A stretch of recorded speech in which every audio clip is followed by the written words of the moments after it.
Well, thank you all for joining us. We're going to talk about high growth and scaling. And, you know, I used to work at Andreessen Horowitz, among some other places, and the story was always told, it's not easy, but the easy part is launching. The hard part is scaling. And I think that's a little bit self-serving for VCs because it's also the expensive part.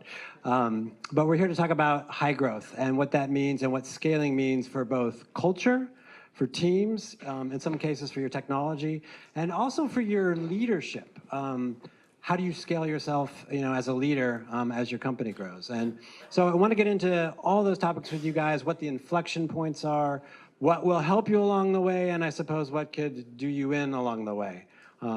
So I would love to go down the line and sort of back up before we get to the high growth part, because most companies don't make it there.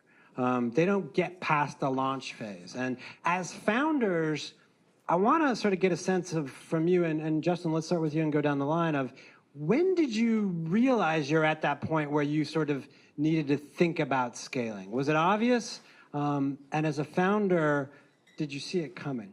So I started lots of startups here in Silicon Valley over the last, since 2005, so 13 years.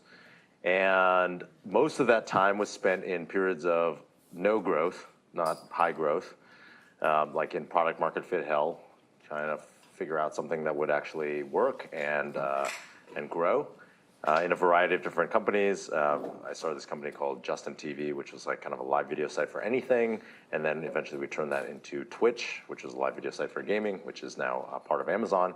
But there were lots of times, like most of the time, that we were just trying to struggle along and find something that we thought would grow. And that part is like truly awful. And then there was the kind of, we figured something out, it worked, it started growing really fast, and there were all the issues of scaling, which we didn't do very deliberately, to be honest. And kind of just like, it's more like being thrust into this scale mode where you have to, product is flying off the shelves, or in our case, it was like all of our servers would crash every, like other day, and we would have to figure out how to scale, both like technically, but also like scale our organization. Winnie, and other companies that you've worked at for that matter. I mean, I know you've been at some very large companies, but Winnie sort of, hits this trajectory. Did you see it coming and did you plan for it, or was it a happy accident? Yeah, so hi everyone, I'm Sara, I'm the CEO of Winnie. It's an app for parents, so we help parents find family-friendly places, daycares with open spaces, parks with playgrounds, restaurants where kids eat free, and we also have a community of parents. For us, so we've been around 2.5 years. We sort of started out, raised some money, and we're trying to prove out that like Winnie was a useful thing in San Francisco. We're like, let's get product market fit. We hear that's the thing you should do before you try to scale your company. And so we, launched Winnie in San Francisco. We like kind of held community events. We worked really hard to like build this community in San Francisco, this community for parents. I'm not sure if you guys know, but San Francisco has like, I think the least population of parents of any place ever. Also, people in San Francisco have a lot of money. They don't look like parents everywhere else. Like it's not a great market. And it's not like a good test market to see if this thing would work everywhere. And so even though we were kind of like really excited with our 500 users in San Francisco who were using Winnie, we had a board meeting and we told our board how excited we were and how well we were doing, and they were like, all right, well, do you want to return the money or do you want to pivot? Like, what do you want to do? And we were like, what do you mean? Like, it's going so well. We have 500 users and they love Winnie. And that's when we realized like we had to do this on a much bigger scale. We had taken venture capital. You can't just have 500 users using your product. So we decided, let's just launch everywhere. Like, let's do this all over. If we can get 500 users in the 20,000 cities that exist in the United States, that starts to add up to something. And that's when we really hit an inflection point, when we sort of made the changes that were needed to be everywhere and not just be in one little city. Elad, you've started companies. You've been at Google. You started a company with your co-founder at Color Genomics that was bought by Twitter. Did you always see it coming? Yeah, I mean, I think I've sort of bounced between things that are scaling and working, and then raw startups, some of which work, some of which don't. I joined Google when it was about 1,500 people, and over 3.5 years, it scaled to 15,000 people. So 13,000 people were added over 3 years, which was insane. I then started a company that was acquired by Twitter when Twitter was about 90 people, and then it scaled to 1,500 people over 2.5 years. And then I started Color Genomics, which I stepped down as CEO when it hit about 100 people. It's probably about 150 people right now. And I think when things work, they, to Justin's point, kind of pull you along with them, especially the first time you go through it. And the second time you go through it, you actually try to be dramatically more proactive about it and start to plan ahead and say, okay, I now have 2 products. I have my company, and then I have my actual product that I'm selling. And just like I have a roadmap for my product, I need a roadmap for my company.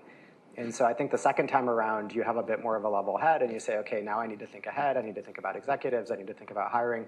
And I need to start onboarding them sooner than I think, simply because otherwise everything's going to break just like it always does anytime something grows really fast. Adrian, you have a similar story too. I mean, you guys have all been through this multiple times. Yeah, so I've had a couple experiences with this. Started a company, Wavy, that was in the AI space that Google ended up acquiring, and then basically helped build the AI division there. Then I started some of the alphabet companies for Google, so Sidewalk Labs, which we went from 0 to about 1,000 people in 12 months. And then left, and now I have Forward, which is we're building kind of a modern health care system. So we've kind of got high-tech doctors' offices here in San Francisco and around the nation. About 2 years old, we're about 200 people now. The interesting thing for me is slightly maybe differently than Elad, is I purposely don't try to pre-build anything for scale until I know I should be doing that. And by that, what I mean is if you start putting in a lot of the infrastructure, right, you start hiring those execs that are good for scale, et cetera, before you've actually figured out the model, you end up with a bunch of people that are basically trying to prematurely optimize, or a bunch of people that aren't as scrappy, or frankly, a bunch of people you shouldn't have around taking your burn, et cetera. So the interesting thing at Forward was it all happened very quickly for us. You launch, then you have the very typical trough of despair where nobody wants your product after launch day, and you're sitting there questioning your whole life and your raison d'etre. It's really a great experience. I highly recommend you go through it. And then one day you kind of figure out like, oh, this is how I get customers, this is how I sell the thing, et cetera. And as soon as you kind of start seeing that, then that happens very quickly. And what happens is that you can market it and you can grow it faster than you can hire the team to manage that, whether it's your leadership team, whether in our case as a people business, the people to actually serve your members, et cetera. And that's where it gets super, super painful. So a lot of people on my team came to me and said, why didn't we hire these people earlier? Why didn't you foresee this? And it's like, well, unfortunately, you don't know when you're going to kind of hit that inflection point. And so by definition, sometimes I think you really have to just get into that reactive mode for a little. Well, that sounds painful. I mean, honestly, because you can recognize it too late, and then you're in trouble, right? Yeah, I'd say the probability of a company failing from growth that they're not prepared for is much, much lower than the probability of a company failing from premature optimization. So a good example, not to pick on Elad too much, but Twitter, right? Twitter was not ready for a lot of its scaling, right? It was going down all the time. There's a lot of issues. But then again, as Justin and Elad said, right? If you have a good product, you will often survive those issues. I'd be very worried about scaling up my team prior to seeing. Yeah, and to be clear, I didn't say that you should scale up your team early. I said that you should be thinking ahead in terms of a roadmap. And so I absolutely would not advocate scaling early. But I do think too many people fall on the excuse of, oh, well, we're just going to wait till something works. And you can actually hire some pretty good execs reasonably early. You shouldn't do it too early. And then they create the scaffolding that you can then grow teams on if you need to. But I absolutely wouldn't advocate for premature scaling. Yeah. Let's talk about culture. And Justin, at Atrium, I know this is something you guys have been working on. And at Justin TV and maybe even at Twitch and at many startups, and Sara, I want to hear it from you, but culture just sort of happens, right? You hire people that you know or that you worked with before. Maybe you went to school with them. But you're taking a different approach where you're building it very deliberately. So how did you get to kind of that notion, and why doing it that way? And how does it work? Well, so like you said, culture just happens to you, like whether you want it to or not. I think that's definitely what John over here was a early member of the Justin TV and Twitch team, and I'm sure he can attest to it. Like, if you're not deliberate about it, you just kind of get the culture that's the average of the people who are there, and maybe some of their best habits and maybe some of their worst habits. I think we got a lot of the worst ones from our early days at Justin TV, and then some of those translated into Twitch. And you know, we didn't really know what we were doing. We were a very young founding team, so we kind of just it just happened to us. And I mean, I could talk about all the. I'll try to like not belabor all the negative things, but there were, you know, things like I think engineering speed was one example where we didn't, you know, lack of high velocity or intention around like trying to create high velocity in the early days translated to that like even years and years later with different sets of people. But there were actually a lot of good consequences of like happy accidents, I think, especially around like the focus on, you know, building a gaming culture and a culture that really cared about the product, actually, that I think were positive for the company. So it wasn't all bad. Any of the negatives were due to me, and any of the positives were due to the team. Right. Right. I believe that. And no, I mean, it's actually true. Like, but I think at Atrium, I would say actually it's, you know, I think it's a happy story to say like, oh yeah, he was like much more deliberate the second time, but that's not actually the case. Well, and I have to say, like, if you built a gamer culture, which I think we all understand at some level, are you building a lawyer culture? Well, I think that one of the Maybe not be a bad thing. Sorry for the lawyers in the back, but yeah. I think that you know, I would say we're building an entrepreneurial lawyer culture of like attorneys who are interested in getting perspective outside of just legal subject matter expertise, which is like, you know, a necessary precondition to doing your job, but also, you know, learning about the business side and the technology side and kind of merging all of those things to create a better experience for attorneys and then also for clients. And that's like pretty much due to the type of people we've attracted and the type of people whom working for like this technology-enabled startup is interesting. But I think actually, like, just to get back to the kind of, am I being deliberate about the culture standpoint? I think that I really am now, but I would say that actually that's also kind of accidental in some ways. What happened was we started this company like 14 months ago. We hired a bunch of people super quickly because I think that it was a very straightforward path to execute better on providing better legal services. One of the reasons I like this business was because it was clear to me as a client what I felt like wasn't as good, could be improved in the industry. And so I felt like if you could make it faster, you could make it more transparent, you could make it more price predictable, that was anything that moved things in that direction was strictly good. So it was like a straightforward path to building something better. Not easy, but straightforward. So we hired a ton of people, and then, you know, 8 months ago, one of my team members came to me and was like, Justin, your company culture, you've created like this shitty culture. What was shitty about it? Lots of things. And I'm sure you could ask any of the Atrium team members, but like I think we had hired a bunch of people who had never worked together before really quickly, and we had not defined what the purpose of the company was, or who the stakeholders in the company were, or what the values that we would employ to try to get to some certain result were in the company. And so, and it was like, you know, at the time maybe 30 people who had never worked together before. And I think that actually was kind of like a wake-up call, and I was like, oh shit, we should like be a little bit more deliberate. And so then there was like a series of things that we tried to institute, and I would say it's still very much a work in progress to try to improve and be more deliberate about designing the culture. And so, I mean, some of those things were like actually thinking about what is the purpose of this company, trying to communicate that as best we could, trying to talk about, be more deliberate in like the values that we would have and internalize in order to try to execute on that goal, and try to hire, you know, we're still working on this, but hire against those values, and being more deliberate around what the various roles were in creating this company and who was doing what role. Like one of the things that I think as an entrepreneur, maybe some of the audience might relate to, is I always think about just like getting a bunch of smart people together and then we'll figure it out, right? And that's like, I think that's a common like early stage startup thing, but very quickly once you scale past, you know, 5 or 10 people, people want to know what their role is. And if you have this ambiguity around like who's supposed to do what, then that leads to lots of like bad circumstances. Right. And so I think I, you know, created lots of situations, not intentionally, but like, you know, because of my eagerness to just like build something really quickly that lead to that type of thing. Sara, this is your first startup that you founded, correct? Correct. First and last. All right, fair enough. As you founded this company, and thought about what Winnie would be, both as a product but also as a culture. What was really important to you? And to Justin's point, have you been deliberate about it, or has it just sort of happened? We were super deliberate. So I've worked at Google and YouTube and Twitter and Postmates, and there were a lot of great things. Those are all wonderful companies to work for. I had my daughter.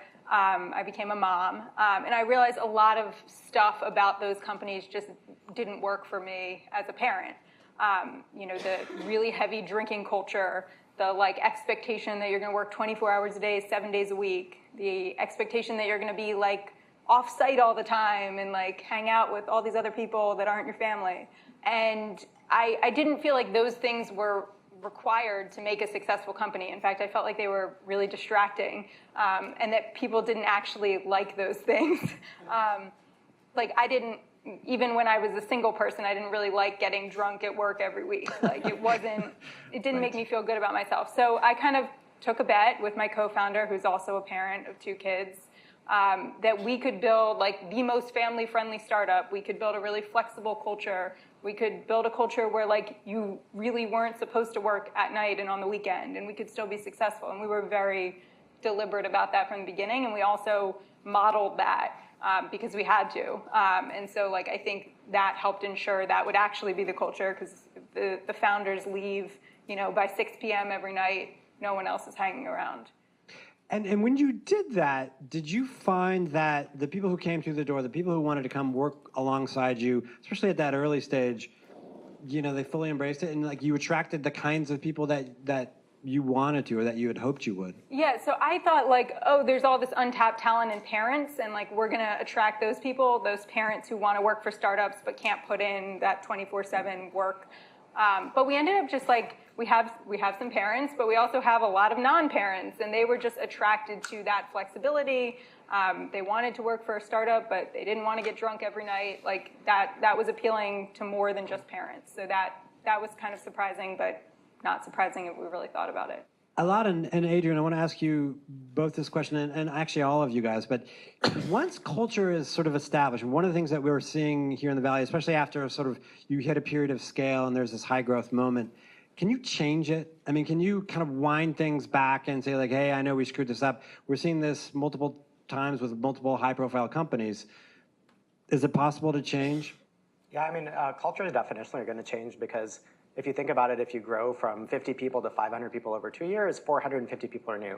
And so there's a new imprint that you can sort of put on those people, either in terms of how you hire them, in terms of what you reward behaviorally as people are sort of working at the company. So you can absolutely change it. It's hard because everybody's sort of imprinting on the people that they come in and see first. But Twitter would be a good example that really shifted culturally over time, in some ways good and in some ways bad. Overall positive, in my opinion. And you saw a real shift, but it was due to the leadership of the company thinking really hard about, hey, we have to change certain aspects. And in general, any company has to evolve. The principles that make sense when you're 5 people are going to be very different from when you're 500 people. Even things like how do you make decisions as a consensus-driven group versus people have to start making calls a bit more cleanly. And so you have to assume your culture is going to evolve, and what you have to think through is what are the 2 or 3 things you want to keep from your culture, and how do you reinforce those, and then what are the things that you should let go, and what are the new things you should bring in?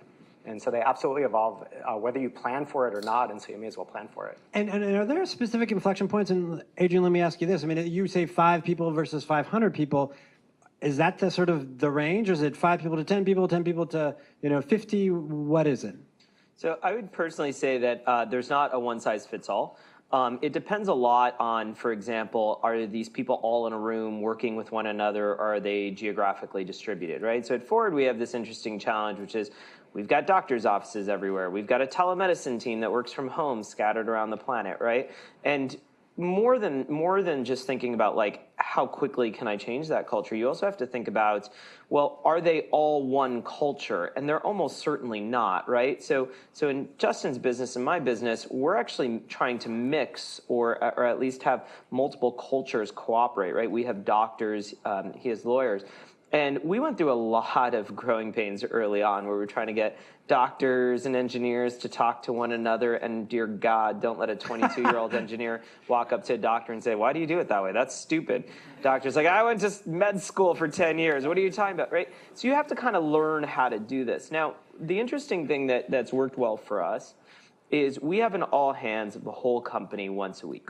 And the reason this is particularly interesting is because it basically allows me to bypass every kind of middle management layer, et cetera, and say, hey, this is what I want every single one of you to focus on. Now, there's something almost kind of more important than that, which is the way we've built culture kind of intentionally is a little different than how a lot of people do it, which is they say, hey, let's identify the inputs, right? Like, I want you to, I don't know, be courageous and be fearful, and you see all these kind of things on the wall, and I honestly never know how to interpret those personally.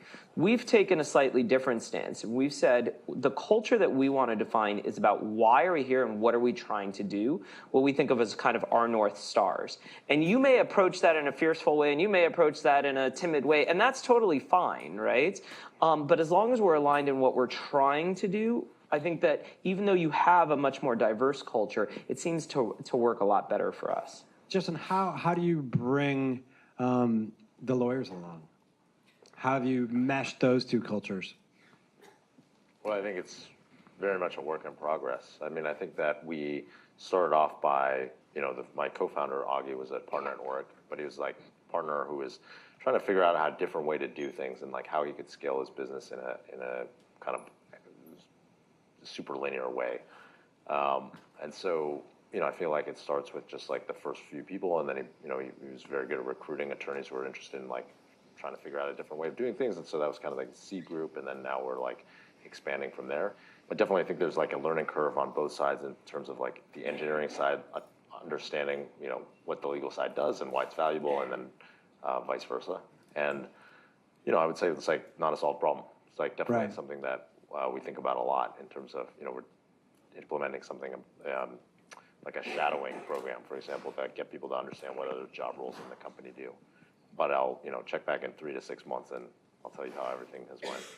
All right, we'll do that. Elad, at Color Genomics, I mean, you actually have a background in genetics or genomics, right? And so you kind of straddled these worlds. You went off and then worked and did other things. But I imagine you have the same kind of fit, right? You bringing people from different, I know you are, from different sort of disciplines. How have you guys practically tried to fit those cultures and those people together? Yeah, I think a lot of it was just the founding team. Very early on had a really big mix that represented the different disciplines that then sort of came together for the company. So I had a background in both software and genetics. My co-founder, Taylor, had an MD. Ottman, my co-founder, who's now CEO, himself is a carrier of a gene mutation called BRCA2, which means he's at much higher risk for cancer, and so he's had multiple members of his family get breast cancer or pass from the disease. So he was a patient advocate who was doing this because he cared a lot about the area. And then lastly, Nish was a software engineer, and so early on we had a lot of those disciplines, and that made it a little bit easier to have those conversations because the different viewpoints were available from when it was just the very first founding team.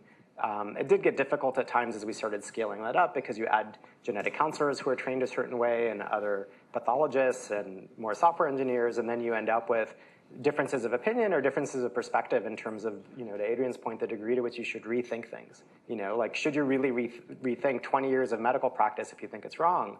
And then how do you comply with medical guidelines and make sure that you're doing the right thing, even if there's questions from the engineering or data science side? And so there's these natural tensions.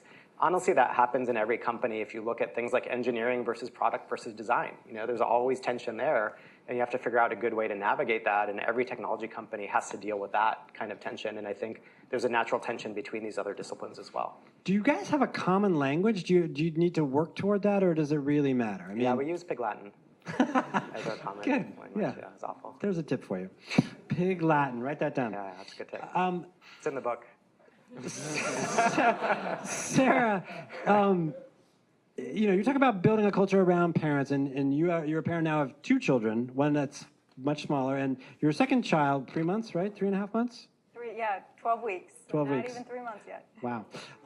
And you've also found that as Winnie has been growing, you needed to find time to address that growth as a parent and as a founder. And so your husband took some time off to help focus on the family. How did you come to that realization, hey, I know we're building this culture, but I need a little bit more something, time, headspace, whatever it was? Yeah, I mean, I looked around and I realized, if I had a penis and I was a man, and I had a wife and I had 2 kids, and I had a really fast-growing company, like I probably wouldn't be the primary parent. And so I thought it was pretty fucked up that like it's kind of like, you know, even something we talk about. And I realized, like, even to just put myself on a level playing field, like, I can't be the one when my kid gets sick that stays home. Right. And, like, just going a step further, like, we realized, like, you know, it made sense for my husband to stay home with the kids and focus on that. And I think that's, like, pretty typical if you look at a lot of male founders who have kids, young kids, but not so typical for female founders. And frankly, that puts us at a disadvantage because that's one more thing on our plate. So, yeah, I mean, I kind of just look at that as like leveling the playing field rather than like anything really smart or creative I've done. Right. No, that's a very good point. And it's not a variance from like what you've built at Winnie culture-wise. It's just like, hey, I need to get this done, and I need some help.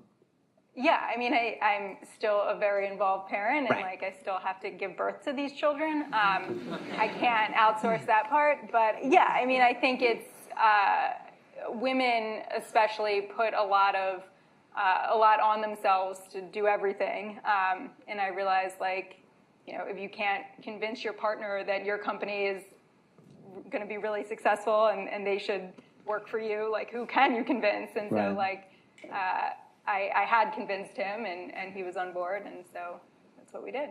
When it comes to hiring, let's switch gears to teams a little bit and scaling teams. You know, you guys talk about that point at which people need to know what their role is. At the beginning, you know, at every startup, everybody is everything, right? So, Justin, when did you see that you reached that point where, you know, you need to think about maybe not just hiring really smart people and letting them to do their thing, but hiring people who are more functional. So the sort of operational, functional side of hiring versus like, let's just get a bunch of smart people together who are either gamers or into changing the legal system or into changing the medical, you know, profession and let them do their thing versus I need specific people to do these tasks and really get it done. Yeah, I mean, I think it's a hard question, and it's hard to make a blanket rule. We definitely, you know, I like to see something work a little bit and then hire someone who's more of a functional expert to like grow it if it's, you know, if that when that's a bottleneck. Unfortunately, what that can lead to is sometimes you don't do it fast enough or you're not ahead of the curve. On the other hand, like Adrian was saying, like if you hire a bunch of functional experts like too quickly, then they might, you know, want to just do what they already know and implement something they've already implemented before. And that might not be the right thing that works for your organization or your company at that time. So, you know, I kind of think it's a very intuitive decision. Or at least it has been for me, which is probably not a very satisfying answer. But yeah, I just like to see it work a little bit first. Adrian. Yeah, one of the things that we've done that we kind of did accidentally, but now it's really kind of part of our culture and our modus operandi is we said no matter what we're going to do, the first time we do it, one of us original people is going to do it, right? So even the things that you're like, why would you go spend any time trying to learn this? Just go hire somebody who knows it, right? So construction, right? I've never done construction before. Nobody on my team has done construction before. We weren't good at it by any stretch of the imagination, but we said we want to do it because we want to understand it. And I think one of the problems is when you hire functional experts, they're highly not incentivized to teach everybody around them how to do everything. They're like, no, I got it. You guys don't know how to do this. Don't worry. I'll just go ahead and solve it. And that's really, really great in the short term. And I think long term, you end up with orgs or kind of divisions inside of your larger organization that don't really speak the same language and are a bit siloed. So we've biased towards we're going to go bang our head against the wall at something for like the first version, the second version, et cetera. And once we understand it, then we'll hire the person because at least we know who to hire and what they know well and what they're going to bring to the table. And that so far has worked well for us. Sarah, how do you think about it? Yeah, we do a similar thing with the exception of like we're all product engineering design people, and so like we've been really good at making those hires. We didn't go build an Android app. We hired someone to do that. We understood who to hire and who to look for. But what we were really bad at hiring was like the roles that we had no experience in. And those are, the only people who either quit or were fired were like non-product engineering and design. And so we realized like pretty quickly we had to try those roles ourselves and like get a better understanding of like what that thing even was. Even, when it was data entry, like we did that, even if it's just a day or a week, spending time on that before hiring even a contractor or a consultant to help you. You did a job that's worked? Well, Elad, sorry. Oh, yeah, no, sorry to interrupt. I was going to say at Color, we had to hire experts because we couldn't go and do genetic counseling for our patients on our own, right? That had to be somebody who was properly licensed and certified and all the rest. We couldn't sign out clinical reports. We needed a pathologist. And so we had to figure out how can you actually screen for people who are going to be a good fit with everything that you do, but who have that functional or domain expertise. And you see this all the time as companies really grow. For example, if you've never run a finance function, and I think most founders should never run a finance function, right? They should hire in a great CFO. You should go and talk to the 3 best CFOs that you can find and learn from them what you should be looking for and what they'd be screening for and what they're hiring for. And then you put your own criteria on top of that. In terms of what's specific to your company, and then you bring them on board. Right. I think a lot of the disasters I've seen, there's actually one company I know that was growing really fast. This was 10 years ago or so, where the CEO got fired because they hired a generalist to build out their data centers back before everybody was at AWS. And the data center ran out of capacity, and they really started getting into real trouble. And it was because they hired somebody who was a generalist when they needed a specialist. So I do think there are ways to do it. I think it's hard, and you have to iterate through it. But if you try to do everything yourself, I think it's just not going to scale when you really start growing. Right, but I love the idea of both Adrian and Sara. You guys are doing the job, so you have a better sense of what the job is and who to hire for it. At some point, and let's switch gears a little bit to scaling leadership. I mean, at some point, you can't do all the jobs, nor can the sort of early founders. And so one thing in the venture business you see a fair bit of is, a company hits a certain size, they bring in a new CEO. Now, first off, do you guys, obviously you don't think that's a good idea. But Elad, let me pick on you for a minute. You stepped down as CEO when it was 100 people, and is that because you don't like being the CEO of a company that's bigger than 100 people? No, it was driven by 3 things. One was I'd been doing sort of the same things repeatedly as CEO that I'd done in past jobs. And so for me, from a learning perspective, there was less that I was sort of picking up each time around in terms of sitting through another sales comp meeting or sitting through another, you sort of name it. In parallel, my co-founder really we'd been working together for 9 years. He'd always wanted the role. We'd always been making decisions together and driving major parts of the company. And so it's also time for him to step up and sort of become CEO. And then lastly, I think we hit a scale where people were ping-ponging between us for decisions, and there was a real lack of organizational clarity. Do I go to Aoun? Do I go to Elad? Do I ask both of them? Do I get time with both of them? And so we just figured it was the simplest way to drive things forward. So it was a mix of reasons. Adrian, as a founder and a CEO, how do you think about scaling what you do? And what is your role and how does it change as you grow? Yeah, so I often think that my role is kind of fundamentally 2 things. And there's probably more on this plate, but 2 that I want to spend most of my time on. The first is just kind of looking around the corner and basically encouraging people to work on the things that they're not yet working on, right?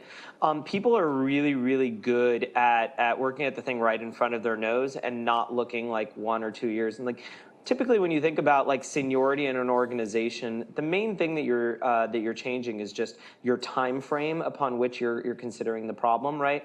The medical assistant at Ford's thinking about the appointment right in front of them. The product designer's thinking about next quarter's appointment. The CEO's hopefully thinking a year or 2 in advance, and then hopefully your board's even thinking longer than that, right? So that's one of the things I think about.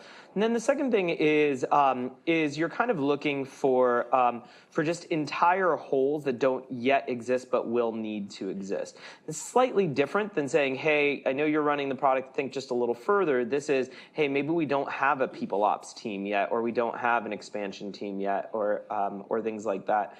When I think about the areas where we've done that well, it's where we've spent a lot of time, and I think me in particular, trying to understand how have other companies or other people approached this, and what are the blind spots, et cetera. Because you don't have some natural intuition of, what happens when you hire your 40th doctor? Like, I don't know, how do I know, right? And where we've done this really poorly is when we sit down and we think, oh, this can't be that hard, we got this, et cetera.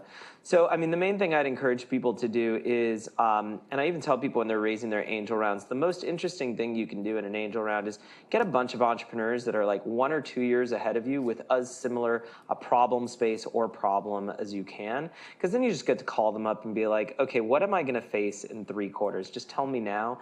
And it's kind of the cheat sheet, right? Let me ask you this. Does high growth equal venture backed? Adrian, you're shaking your head. No. By definition, no. As much as we like to think that Silicon Valley is the only way to do something, no. I mean, the vast majority of the companies on the Fortune 500, many of which grew very, very, very quickly, were not like venture-backed startups. I know they weren't built on AWS. They didn't use Atrium. They've never heard of Forward. It's, there's more of a world than just Silicon Valley. So no, by definition. That being said, it's obviously a really easy way, or much easier, I shouldn't say easy, but much easier way to get towards kind of a high growth post-product market fit company.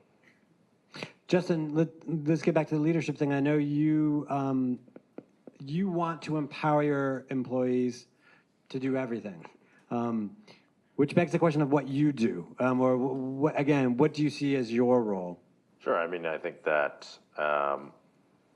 role of a CEO is just a couple things. It's really to hire the senior team, set the vision and direction of the company, like be a sounding board for that senior team, setting their goals and helping them hold them accountable to execution of those.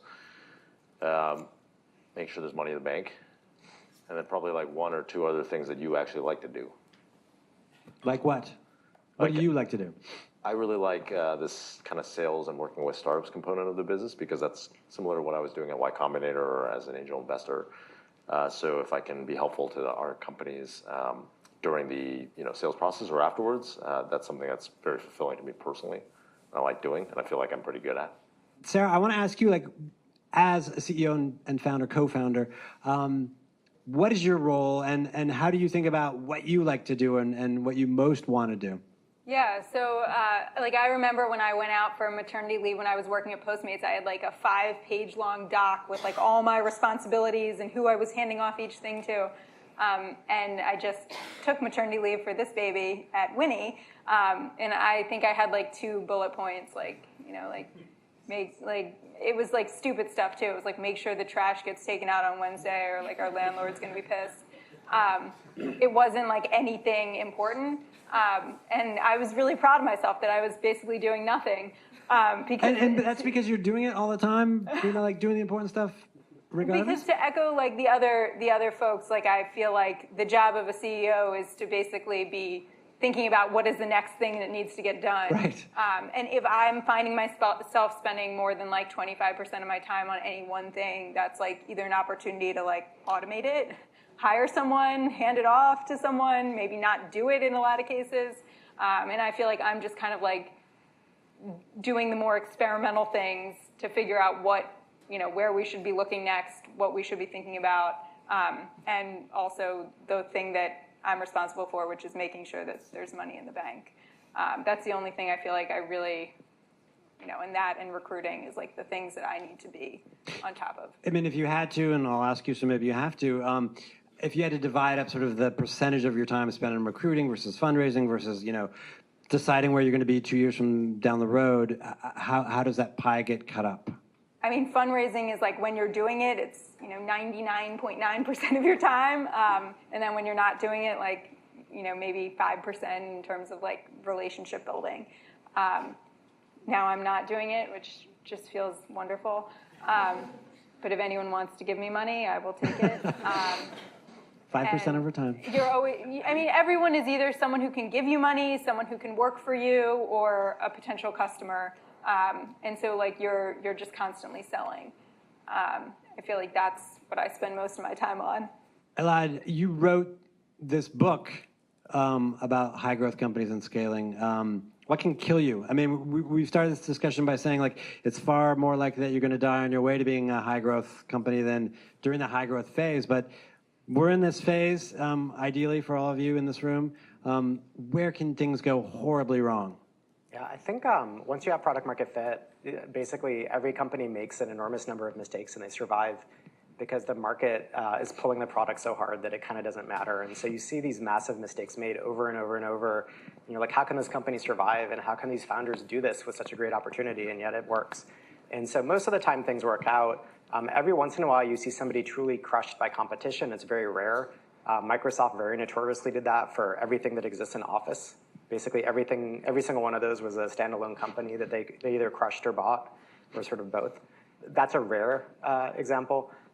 Sometimes it's true people issues where there is an enormous blow up at the founder or other level, and so it cascades in terms of really bad execution that prevents you from sort of doing the next iteration of the product and you get subsumed by the market. But in general, high growth companies are extremely resilient, and the most common mistakes you have to recover from tend to be hiring mistakes, because even if you get the strategy wrong, often you still succeed. There are some counterexamples of that in non-winner-take-all markets where you truly can sort of get to real traction and then have it unravel, or you have things like MySpace where it suddenly became competitive because of Facebook, and they really mis-executed on a product roadmap. They added ads when they shouldn't have, and they didn't really focus on the features that made people adopt them more, and so then they had the network effect unravel really fast. So there are strategic mistakes that people make, but those are often the rarities once it's working. Adrian.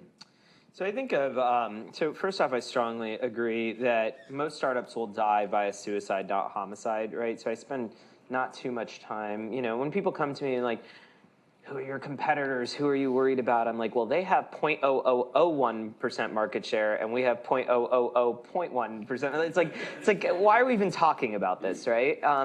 So I think when I think of risk, I basically plot it as a distribution, right, where there's a head, a mid, and a tail. And there's tons of tail risk.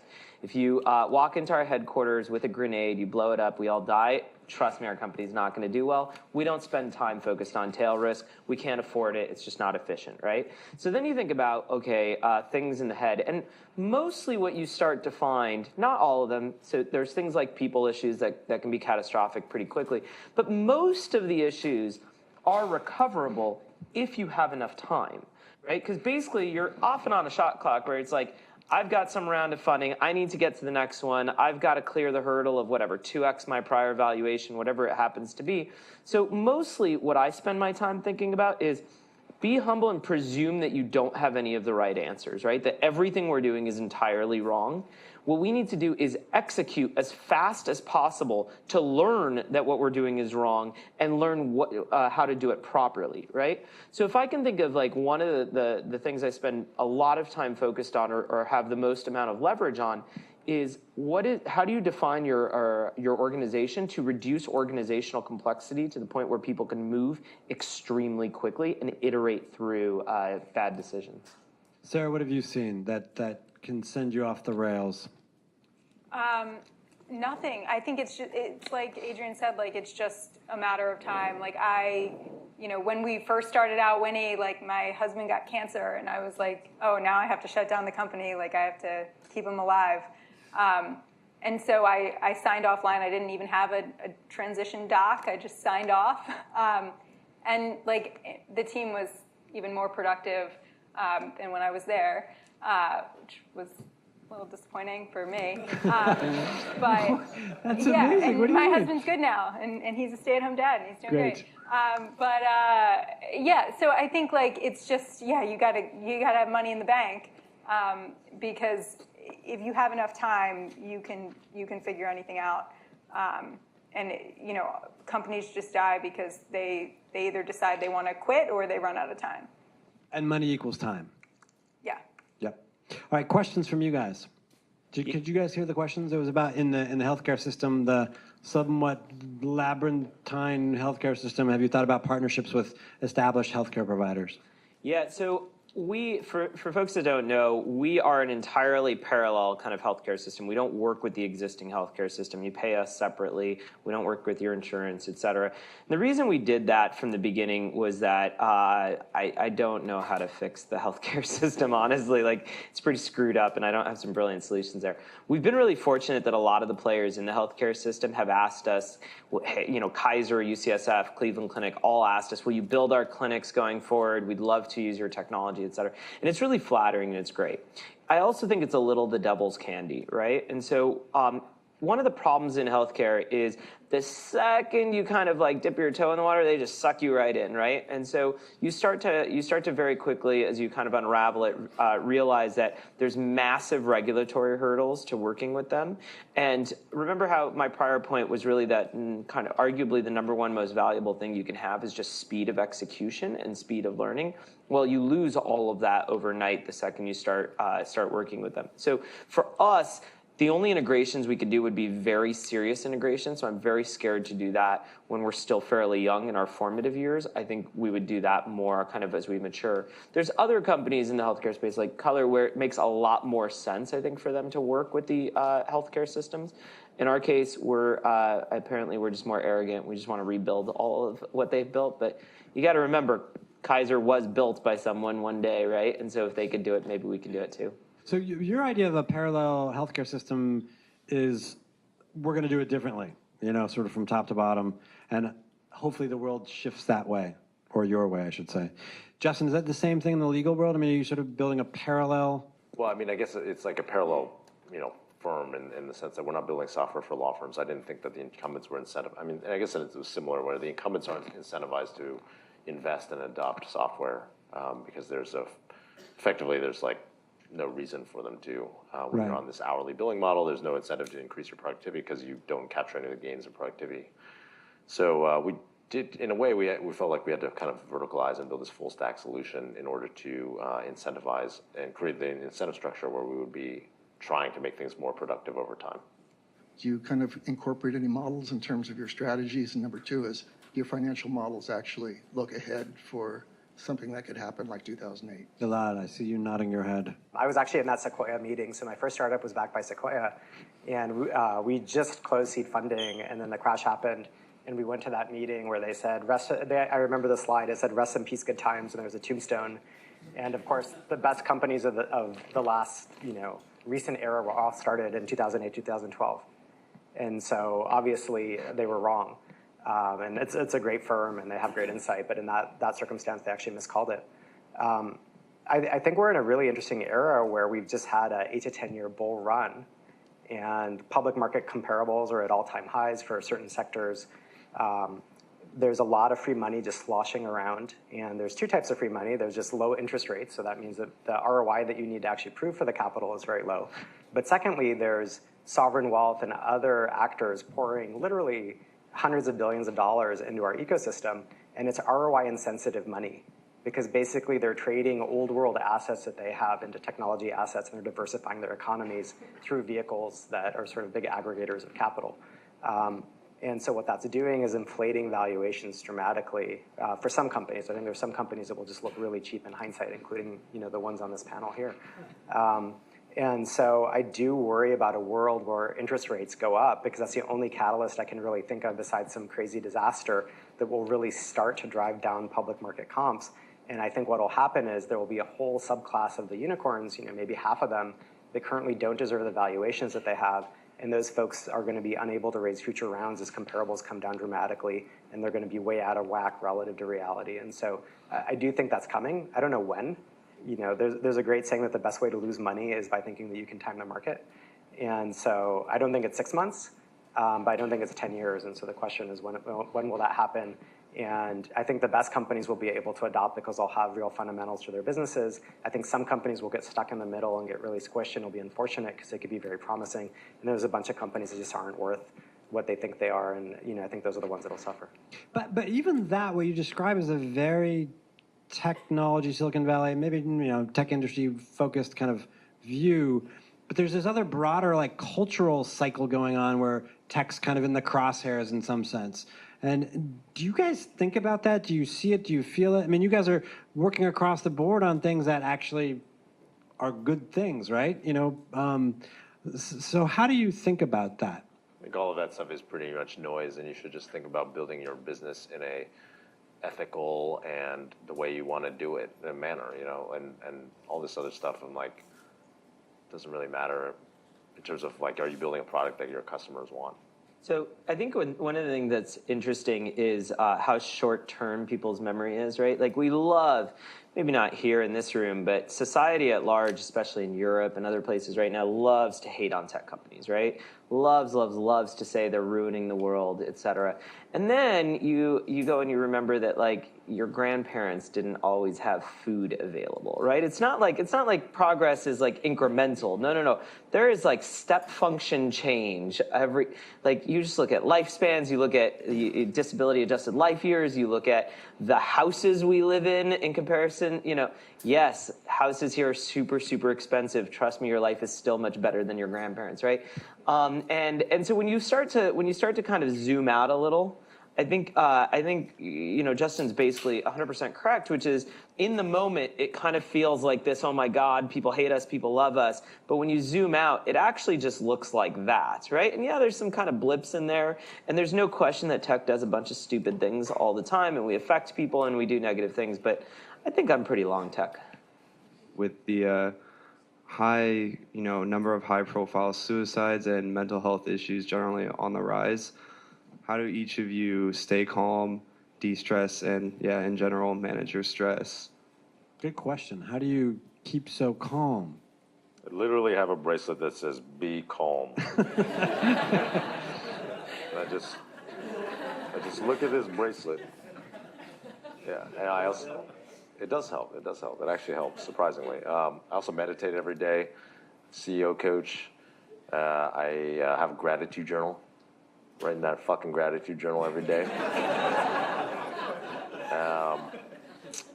And then you just like have to remember that like all the things that you're worried about and all the shit you're shoveling today probably doesn't matter. Like, it doesn't mean don't try, but like, a year from now or 5 years from now, or even next month, you're probably going to look back and either be thankful for the experience because you learned something from it, or you're not going to remember it. And like all the things that I was super stressed about, and I've started a lot of different startups at different stage and had things work or not work at all sorts of stages, and experienced frustrations and ups and downs at all different stages. And at the end of the day, generally things got better over time, and generally I learned, and there weren't things that were, it wasn't like all the things I was worried about that I thought were life and death decisions that were going to like company ender, game changer things. Turned out not to be. Maybe I'm super lucky, and I do think there's an element of that I'm pretty lucky, and there's probably some survivorship bias. But I actually think that this applies to most people and most things, not just startups. Yeah, I mean, for me, like the stakes just don't seem very high. Like the worst thing that could happen is my company fails and I lose people money, not my money. And I was out of a few good years of earning, but like I can get a good job and earn some money. So like, yeah, I don't want my company to fail, but that's like the absolute worst thing that could happen. No one's gonna die, my family's healthy. So I just, when anything is stressful, I just remember like the stakes are just not too high. Yeah, so I mean, I think startups, raw startups especially, are awful, right? I mean, it's incredibly stressful, it's incredibly painful. And I think there's both tactics you can use to de-stress, simple things like actually exercising, taking a vacation. It'll give you an immense perspective. Suddenly you're in a different part of the world, or you're just in a different part of the country, or even a different part of the city. I remember one time I was really stressed out, and me and a friend went for a walk around Chinatown in SF, and we walked through, there was like a butchery, and there was chickens walking around, and it just felt like we were in a different part of town, and it just felt different, and suddenly we both like really calmed down. And so I think taking real vacations are actually important, and you have to work really hard, obviously, for a startup, but that's important. Building close relationships. So my wife and I would always have a date night, even at sort of the depth of darkness of sort of startup time. We'd always make sure that we'd make 90% of them or something like that. So I think there's very specific tactics that help immensely. When all is said and done, you do have to remind yourself that it's not existential, that everybody else is going through the same tough time, and you meet other founders and like fucking crushing it, and you're like, well, everybody's having really tough times, I think, in terms of running their companies. So. Yeah, I think I don't have anything too brilliant to add, but I will say startups suck, okay? So anybody who tells you it's really easy or it's really glamour, no, it actually is awful on a daily basis. Even inside of our company, it looks better than it is because, like, all the shit flows to the CEO, right? Like when somebody, the amount of people I've had to talk off the ledge of like quitting or no, we're not going to actually kill 10 people tomorrow if we roll out this product. And like every single day you have some of this stuff, and it's a large burden to carry. So, I mean, I use a combination of these. So first off, I definitely work out every single day. For me, that's my form of meditation. I've just become really good friends with a few folks like these folks where they're basically my co-founders, but at another company, because when you're inside the company, even if you have co-founders, it's hard to be fully honest. It's hard to kind of talk about the tough stuff. So you just call a friend who's at another company who's going through just the same level of crap. And I had one of these calls this morning where I'm like, oh God, this is what I'm dealing with. And the person just gives you a little perspective. It's just like you're carrying all this burden, just put a little of it on their shoulders. It's totally fine because it's basically nothing to them, right? They don't care about your company. But it makes you feel good, right? And so I have 5 people that I call every single morning. And on any given morning, maybe 2 to 3 of them will pick up, and I typically talk to them for like 10, 15 minutes. And I give the debrief of the prior day and my current day, and just talking about it, getting some perspective and advice. By the end of that, I'm kind of good to go. Do you do it the same time every day? Like, okay, here's Adrian. I'm not gonna pick up today. But I'll pick him up on Thursday. 5 people every single day. Wow. One of the biggest decisions to hire our first, maybe second sales people, right? Maybe it's VP of sales, maybe it's director of sales. For you, you probably all went through this experience. What's your criteria? What's your thinking process? Before you really, hire a VP of sales. So one thing that I would consider, being that you're this early, is spend a little less time focused on is it the right time to hire a VP of sales, and spend a little more time focused on is the person in front of me really the person that I want to hire? So this comes back to what I was saying earlier, where we always have a hiring budget and some head counts and what roles we want to fill. But if somebody puts someone in front of me that's just like truly, truly stellar, we ignore our hiring budget every single time.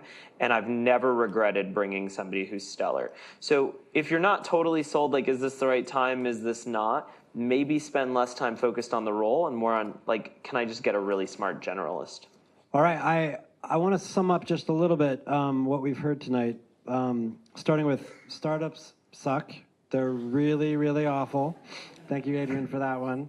A little bit of pig Latin never hurt. Find a partner who will support you, and if you don't have that partner, find another one.